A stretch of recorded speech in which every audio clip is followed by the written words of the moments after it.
Assalamualaikum warahmatullahi wabarakatuh. Welcome back to my YouTube channel Widya Sahla Karsayuda.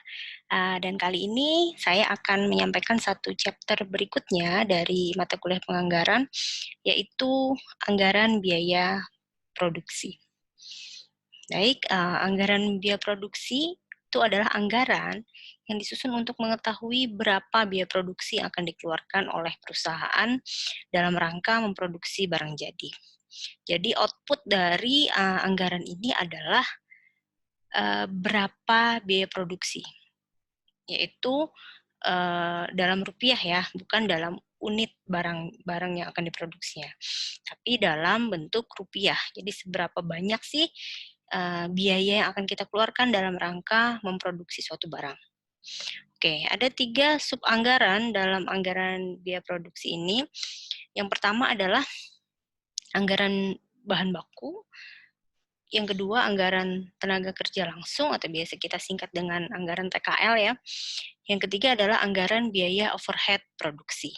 Nah, kita akan bahas satu persatu 3 subanggaran dari anggaran biaya produksi ini. Nanti berikut ada contoh-contohnya untuk bisa mempermudah dalam pemahamannya. Yang pertama kita masuk ke anggaran bahan baku. Anggaran bahan baku yang disusun oleh perusahaan pada umumnya terdiri atas yang pertama anggaran pemakaian bahan baku, dan yang kedua adalah anggaran pembelian bahan baku. Jadi yang pertama kali ini juga urut ya dalam menyusunnya nanti. Yang pertama kita buat dulu anggaran pemakaiannya, yang kedua adalah anggaran pembeliannya. Oke. Nah, anggaran pemakaian bahan baku itu adalah anggaran yang dibuat untuk menentukan jumlah unit dan nilai bahan baku yang diperlukan untuk kegiatan produksi dalam satu periode anggaran. Ya, jadi di dalamnya ada 2 hal. Yang pertama adalah jumlah unit, berapa unitnya, dan yang kedua nilai bahan baku yang diperlukan, rupiahnya ya, untuk kegiatan produksi selama satu periode anggaran. Nah, yang kedua, anggaran pembelian bahan baku adalah anggaran yang dibuat untuk menentukan jumlah dan harga beli bahan baku yang akan dibeli dalam satu periode anggaran. Oke, jadi 2 anggaran dari anggaran bahan baku ini berbeda ya, antara anggaran pemakaian dengan pembelian. Oke, kalau di pemakaian itu adalah bahan baku yang dipakai ya untuk kegiatan berproduksi. Untuk di pembelian adalah bahan baku, jumlah dan harga beli dari bahan baku yang akan dibeli dalam rangka berproduksi selama satu periode anggaran. Ada case di mana antara anggaran pemakaian dengan pembelian ini nanti sama, misalnya pada perusahaan yang baru berdiri ya. Oke, dia baru pertama kali berdiri sehingga anggaran yang dipakai itulah juga yang dimaksud dengan anggaran pembeliannya. Dia tidak punya istilahnya apa ya? Tidak punya persediaan. Nanti kita lihat di contohnya. Oke, kita masuk ke contoh ya.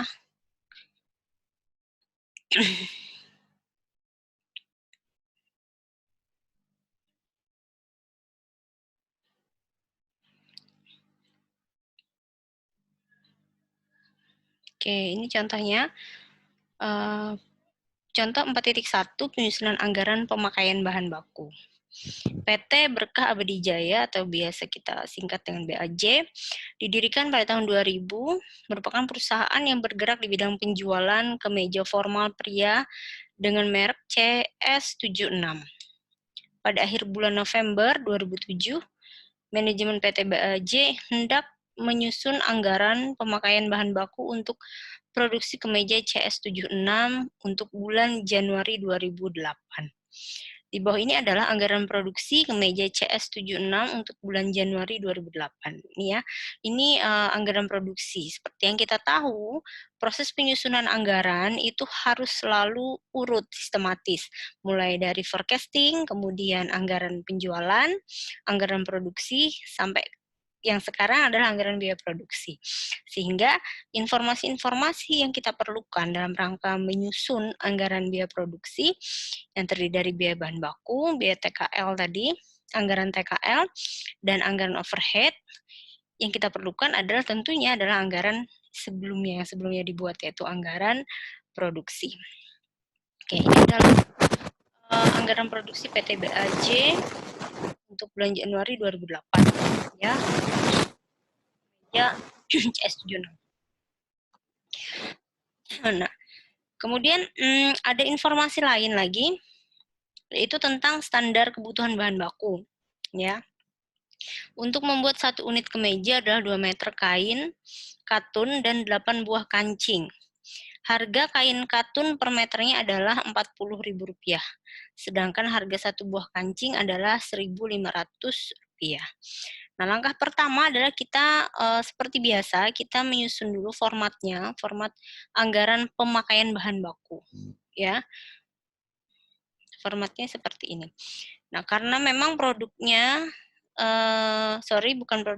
bahan baku ya, bahan baku yang digunakan ada 2, maka kolom di sini kita buat 2, nanti disesuaikan saja jika memang ada banyak bahan baku ya yang akan diperhitungkan dalam menyusun anggaran pemakaian bahan baku ini, disesuaikan ditambah lagi mungkin ya. Nah, di sini ada 2 bahan baku yaitu kain dan kancing. Oke, formatnya seperti ini, di mana yang pertama, baris pertama adalah jumlah produksi barang jadi, di bawahnya itu ada keterangan ya, itu diperoleh dari jumlah barang jadi yang akan diproduksi, yang terdapat dalam anggaran produksi.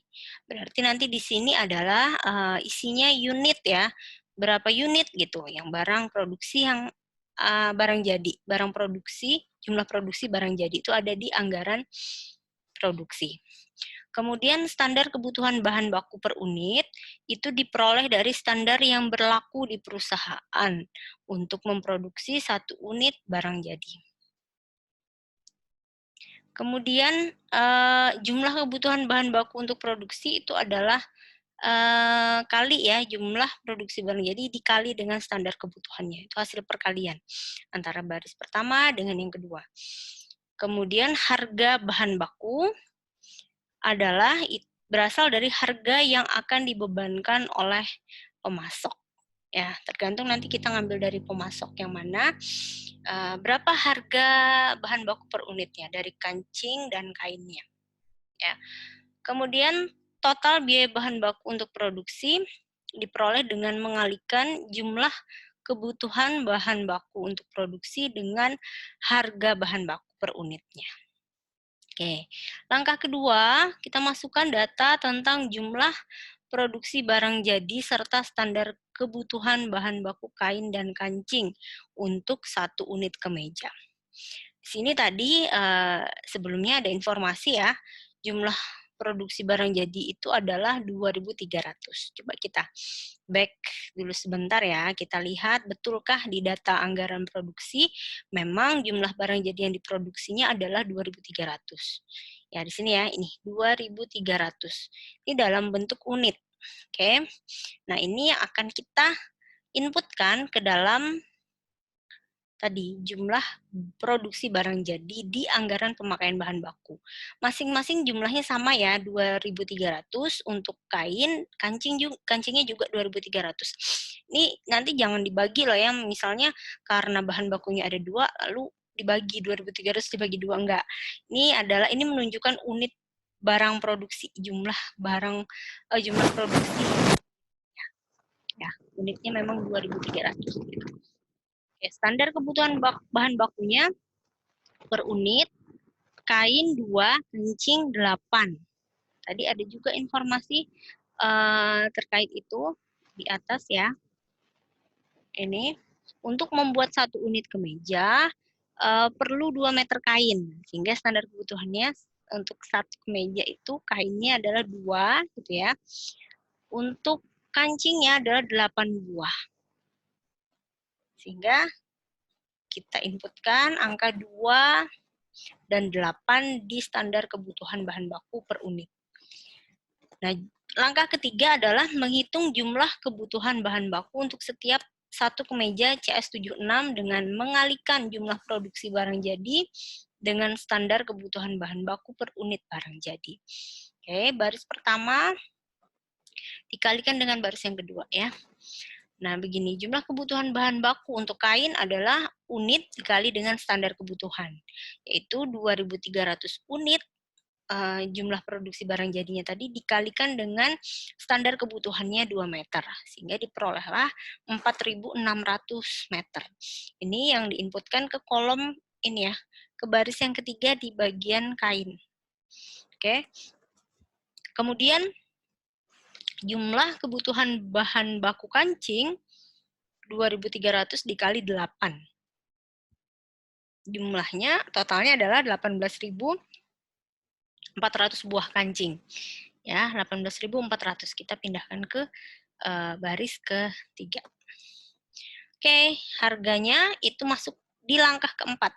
Kita akan menginputkan informasi tentang harga bahan baku per unit. Untuk setiap bahan baku di baris harga bahan baku per unit. Ya. Ini juga ada tadi informasinya di atas di sebelumnya ya. Untuk kain dari vendor atau dari pemasoknya itu harganya per unitnya berarti per meter ya untuk kain adalah Rp40.000. Untuk kancing Rp1.500. Oke. Langkah kelima adalah kita kalikan antara jumlah kebutuhan bahan baku untuk produksi dengan harga bahan baku per unitnya. Itu Rp4.600, untuk kain kita kalikan dengan Rp40.000. Jumlahnya adalah Rp184.000. Kemudian kancing 18.400 kita kalikan dengan 1.500 diperolehlah 27.600. Ini dalam ribuan rupiah ya. Jadi sebenarnya masih ada 3 nol lagi di belakangnya. Oke.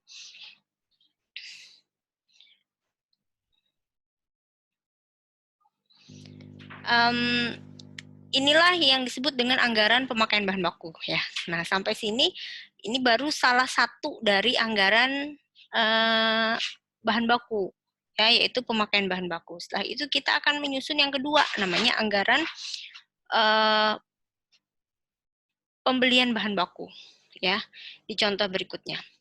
Contoh 4.4, setelah penyusunan anggaran pemakaian bahan baku untuk produksi dilakukan, PT BAJ menyusun anggaran pembelian bahan baku untuk bulan Januari 2008. Berikut ini disajikan kembali anggaran pemakaian bahan baku ya. Ini sudah kita susun sebelumnya tadi. Ya. Kemudian ada informasi tambahan. Manajemen memperkirakan kain untuk bulan Januari 2008 harga kain adalah 40.000 per meter, sedangkan harga kancing diperkirakan 1.500 per kancing. Berikut ini ada estimasi jumlah persediaan bahan baku awal periode dan akhir untuk bulan Januari 2008. Kain, persediaan awal 200, persediaan akhirnya 300, kancing, persediaan awal 400, persediaan akhir 300. Langkah pertama, seperti biasa kita membuat formatnya dulu ya. Ini formatnya. Keterangan bahan baku A, bahan baku B ini nanti bisa langsung kita ganti dengan kain dan kancing ya. Kemudian di baris pertama, jumlah kebutuhan bahan baku untuk produksi, persediaan akhir bahan baku, jumlah kebutuhan bahan baku, persediaan awal bahan baku, jumlah bahan baku yang harus dibeli, harga bahan baku per unit, total biaya pembelian bahan baku. Oke. Langkah kedua, memasukkan informasi tentang jumlah kebutuhan bahan baku yang diperlukan untuk menunjang kegiatan produksi barang jadi. Informasi ini diperoleh dari anggaran pemakaian bahan baku. Selanjutnya, masukkan pula jumlah persediaan akhir bahan baku per 31 Januari 2008. Jumlah kebutuhan bahan baku diperoleh dengan menambahkan jumlah kebutuhan bahan baku untuk produksi dengan persediaan akhir bahan baku. Oke. Yang kita masukkan adalah pertama, jumlah kebutuhan bahan baku untuk produksi. Ini didapat dari anggaran pemakaian bahan baku tadi, yang sebelumnya barusan kita buat tadi, yang baru saja kita buat, yaitu 4.600 dan 18.400 ya, untuk kain dan untuk kancing. Kemudian ditambah dengan persediaan akhir bahan baku masing-masing. Kain 300, kancing juga 300. Sehingga jumlah kebutuhan bahan baku adalah 4.900 untuk kain dan kancing 18.700. Langkah ketiga, memasukkan jumlah persediaan awal bahan baku ke dalam kolom yang telah disediakan di dalam format anggaran pembelian bahan baku. Kemudian jumlah bahan baku yang harus dibeli diperoleh dengan mengurangkan jumlah kebutuhan bahan baku dengan persediaan awal bahan bakunya. Jadi tadi di informasi juga ada tentang persediaan awal ya untuk kain maupun kancing, masing-masing 200 dan 400. Kemudian jumlah bahan baku yang harus dibeli itu adalah hasil pengurangan dari jumlah kebutuhan bahan baku dengan persediaan awalnya. Nah, untuk kain 4.700, kancing 18.300 ya. Langkah 4, menyelesaikan penyusunan anggaran pembelian bahan baku dengan memasukkan harga pembelian bahan baku per unit untuk kain dan kancing ke dalam format anggaran pembelian bahan baku dan menghitung total biaya pembelian bahan baku. Total biaya pembelian bahan baku diperoleh dengan mengalihkan jumlah biaya bahan baku yang harus dibeli dengan harga bahan baku per unitnya. Ini langkah berikutnya ya, yang keempat kita memasukkan harga ya 40.000 dan 1.500. Kemudian total biaya pembelian bahan baku adalah hasil kali dari jumlah bahan baku yang harus dibeli dengan harganya. Ya, diperolehlah 188 juta untuk kain dan untuk kancing 27.450.000. Oke. Nah, ini yang saya sampaikan tadi di awal bahwasanya ada kasus di mana kemungkinan antara anggaran pembelian dan anggaran pemakaian itu sama, artinya tidak ada perbedaan gitu ya. Kapan sih itu? Nah, itu terjadi ketika perusahaan dia nggak punya persediaan awal maupun persediaan akhir. Jadi perusahaan itu baru berdiri misalnya, dan dia ingin membuat anggaran biaya produksi atau lebih spesifiknya ke anggaran bahan baku ya, maka nanti angkanya akan sama. Kenapa? Karena nanti nilai di sini nggak ada, nilai persediaan akhir kosong gitu kan, nilai persediaan awal kosong. Nah, maka akan sama saja antara anggaran pemakaian dengan anggaran pembelian bahan baku. Ya. Nah, pada kasus kita yang sekarang ini jumlahnya berbeda. Kenapa? Karena memang perusahaan atau PT BAJ dia punya baik persediaan awal maupun persediaan akhir bahan bakunya, yaitu kain dan kancing. Sehingga antara yang dipakai, anggaran yang diperlukan, yang dipakai untuk proses produksi dengan yang harus dibeli atau anggaran pembeliannya itu berbeda. Ya, coba kita kalau masih ingat tadi ya jumlahnya berapa ya? Ini 188 ya. 188 juta di sini untuk kain. Kita coba kembali ke yang tadi anggaran pembelian, anggaran pemakaian. Nah, ini ya. Ini anggaran pemakaiannya 184 juta rupiah. Ini nolnya masih ada 3 kan tadi saya bilang. 184 berbanding 188. Jadi lebih besar ya antara anggaran pemakaian dengan anggaran pembelian bahan baku untuk kain. Untuk kancing 27.600 di anggaran pemakaian, sedangkan di anggaran pembelian 27.450. Selisih sedikit, jadi lebih kecil di anggaran pembeliannya untuk kancing. Ya, karena nilai persediaannya jauh lebih besar gitu ya. Dia masih punya persediaan yang lebih banyak, sehingga apa yang harus dibeli itu tidak sama dengan yang akan dipakai. Nah, kira-kira seperti itu. Oke, satu sub anggaran dari anggaran biaya produksi sudah selesai saya sampaikan. Selanjutnya nanti akan ada 2 lagi ya, yaitu anggaran tenaga kerja langsung dan satunya adalah anggaran biaya overhead pabrik atau biaya overhead produksi. Oke, sampai ketemu lagi di video selanjutnya. Terima kasih atas perhatiannya, semoga bisa memberikan manfaat. Jika ada pertanyaan bisa di kolom komentar ya. Silahkan, terima kasih. Wassalamualaikum warahmatullahi wabarakatuh.